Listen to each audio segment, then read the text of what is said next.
কেউ বলে গ্যাম্বলিং, কেউ বলে স্ক্যাম, আবার কেউ বলে trading is a business. So আসলে ট্রেডিং কি? This is day 2 form learn basic to advance forex trading in Bangla. দেখো ভিডিও, কোনো ফাইন্যান্সিয়াল অ্যাসেটকে প্রফিট করার জন্য কেনা বেচা করাকেই ট্রেডিং বলে। মনে করো তোমার কাছে ফোন পে বা জিপে তে 500 টাকা আছে, মানে ব্যাংকে, আর 500 টাকা ক্যাশ আছে। এখন তুমি কোনো দোকানে কিছু খাবার পর বা কেনার পর ইউপিআই থেকেও পেমেন্ট করতে পারো, আবার তুমি ক্যাশ দিয়েও পেমেন্ট করতে পারো। দুটোরই কিন্তু সেম ভ্যালু। এখানে যেহেতু আপনি 500 টাকাকে দেখতে পাচ্ছেন, হাতে নিয়ে ঘুরতে পাচ্ছেন, তাই এটা হয়ে গেল ফিজিক্যাল অ্যাসেট।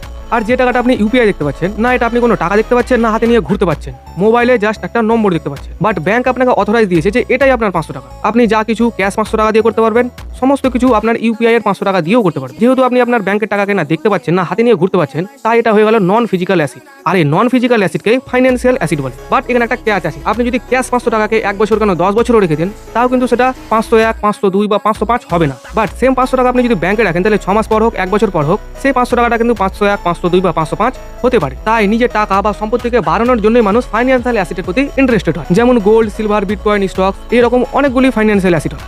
সো যে যাই বলুক, দুনিয়ায় ছাড়াও আমাদের ভারতে, আমাদের পশ্চিমবঙ্গে এমন হাজার হাজার ট্রেডার আছে যারা অ্যাক্টিভলি ট্রেড করে, প্লাস হাজার হাজার টাকা আয়ও করে।